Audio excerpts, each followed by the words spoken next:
Добрый день, господа и дамы! Как вы видите, на нашем табло перестали дергаться циферки, а это значит, что пролог окончен. У нас еще остались некоторые вещи, которые мы должны были сделать, а это именно нагреватель Т3 и сверло Т3.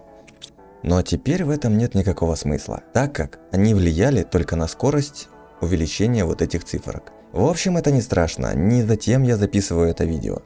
Я хотел бы с вами поделиться маленькими секретиками для быстрого старта этой игры, а точнее о классненьких сундучках, которые раскидали для нас разработчики.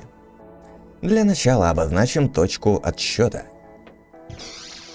Моя точка отсчета располагается в нижней долине, где мы приземлились. Соответственно, там мы будем искать первый ящик. Обозначу, что разработчики раскидали все ящики по одному в каждой части локаций. То бишь на каждую локацию приходится по одному ящику. И первый ящик располагается вот за тем барханом. Сейчас я вам наглядно покажу, куда нам надо бежать. Если у вас есть компас, вам нужно следовать строго на запад. Нам нужно прибежать в упор к этой скале. С первого раза может не получиться сразу найти ящик. Но побродите туда-обратно под этой скалой, вы обязательно его найдете. Примечательно то, что в каждом ящике вас будет ждать примерно одна и та же награда. Кроме статуэток, статуэтки могут варьироваться. Второй сундук мы сможем найти в развалинах жопной части разбившегося корабля. Ориентиром для нахождения второго ящика является сама жопная часть разбившегося корабля. Нам нужно забраться на его верхнюю часть, для этого мы просто обойдем справа и перепрыгнем через бархан на сам корабль. Сундук располагается прямо посередине крыши. Там будет очень сложно его не найти. В принципе, это второй по доступности сундук, который я показал. Дальше будет немного сложнее.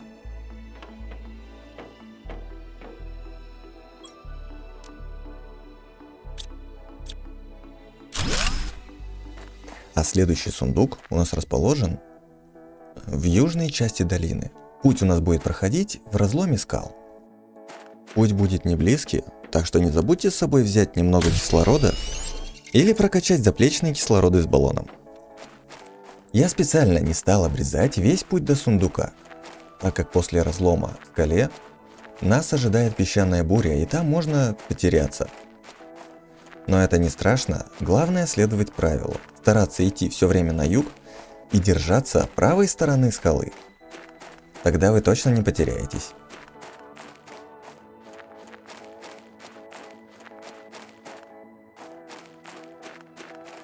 Кстати, по пути вам могут встречаться обычные синие ящики. Обязательно лутайте, в них бывает попадаются всякие вкусняхи.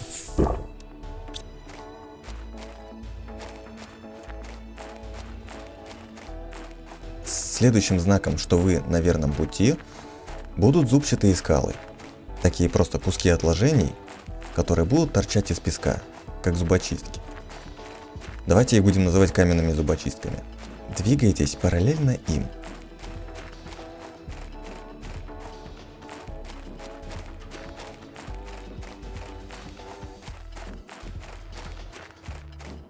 А рано или поздно вы наткнетесь на углубление в скале. Это значит, что сундук уже очень рядом. Проходите мимо. Вот, видите, отложение, дырка такая в скале. Проходите мимо, и буквально через 10 метров вы наткнетесь на сундук. Самое главное, рассчитайте, чтобы кислорода осталось на обратный путь. В сундуке нас будут ожидать те же самые предметы, как и в первых двух. А дальше мы двинемся в пещеру, где мы будем в будущем добывать алюминий и камень для обогрева планеты. Эту пещеру несложно найти, так как она рядом с локацией, где мы появились первый раз. Эту пещеру можно узнать по водопаду из песка. Еще будет отличной идеей сделать перевалочный пункт рядом с этой пещерой. Пещера довольно-таки большая, так что ковыряться вы будете там довольно много, а воздуха может и не хватить. В самой пещере все довольно-таки просто. Мы продвигаемся по левой стороне, ища горочку.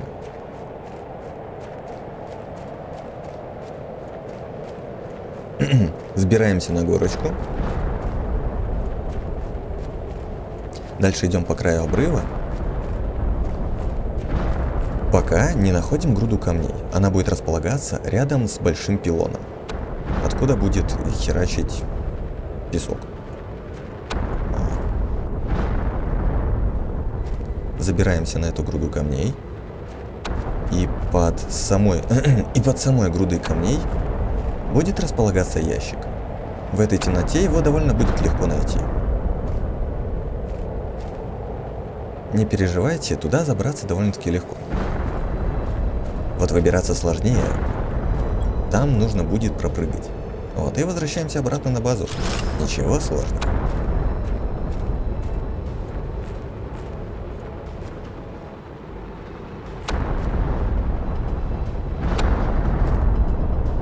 Дальше будет и проще, и тяжелее одновременно. Кому как. После выхода из пещеры на верхней песчаной платформе мы можем встретить еще одну часть корабля. Рядом с этой частью корабля стоит каменный лабиринт. Вот нам туда и надо. Добравшись до останков корабля, мы находим вот такую перекосоебленную платформу. Вот нам туда. Ныряем прям туда.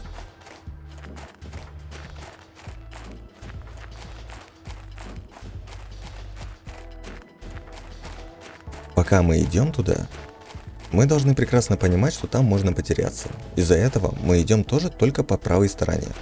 Так будет проще, потому что на левой стороне слишком много поворотов.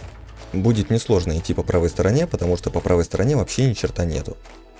Потом пропускаем на правой стороне один поворот и идем по прямой. Дальше сворачиваем опять направо и выходим к еще одному обломку корабля. После того, как мы вышли туда, нужно сориентироваться. Вы можете выйти в совершенно другой стороне, чем я. Ориентируясь по помосту корабля, вставайте в то же положение, где я на бархане. И идите прямиком через корабль. После того, как вы преодолеете корабль, вы увидите маленький закуток в скале. Вот нам туда. Поворачивайте налево, потом еще чуть-чуть, и увидите ящик. Его будет довольно-таки легко пропустить, но если вы туда-сюда побродите, вы сориентируетесь. Для того, чтобы найти следующие сундуки, нам понадобятся вот эти вот камушки.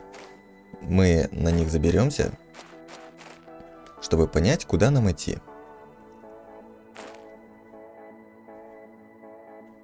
Так, а идти нам следует вот к этим кристальным камням. Вот туда и направимся. Первый ящик будет прям под этими кристальными камнями. Расположен прям в гроте.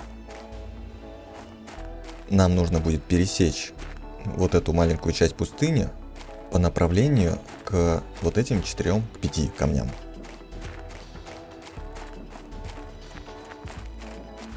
Ящик будет располагаться прям под вот этими плоскими камнями. Если их обойти со внутренней стороны, мы сразу же увидим ящик. Для того, чтобы сориентироваться, вы можете посмотреть на лабиринт. Лабиринт должен быть по правую сторону от вас. И вот по этому камню тоже можно сориентироваться. Так, забираем все, что у нас здесь есть. И направляемся дальше.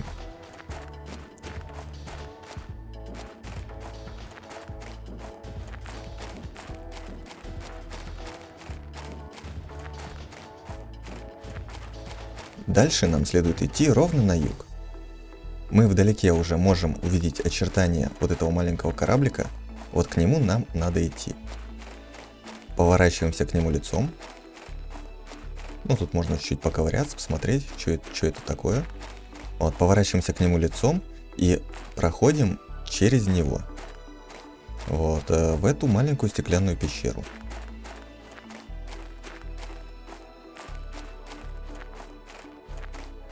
Поворачиваем чуть-чуть левее, и мы на месте. Сориентироваться можно по большому стеклянному валуну. Если вы вышли из стеклянной пещеры и не нашли ящик, обратите внимание на большой валун, он вам поможет. Если что, этот ящик располагается прямо на границе с кристальными пещерами. Также ориентиром будет служить и каменный лабиринт. Тут самое главное, чтобы хватило воздуха. А дальше лутаем ящик и возвращаемся с полным инвентарем вкусняшек обратно к себе на базу. Это отнюдь не все сундуки, которые можно найти в игре. Но похоже все, которые можно найти в прологе. Еще есть как минимум один ящик, до которого в прологе добраться невозможно. И скорее всего есть еще какие-то сундуки. Но для быстрого старта этих сундуков вполне будет достаточно. Спасибо за внимание. Подписывайтесь, ставьте лайки, пишите комментарии. Увидимся в следующем видео.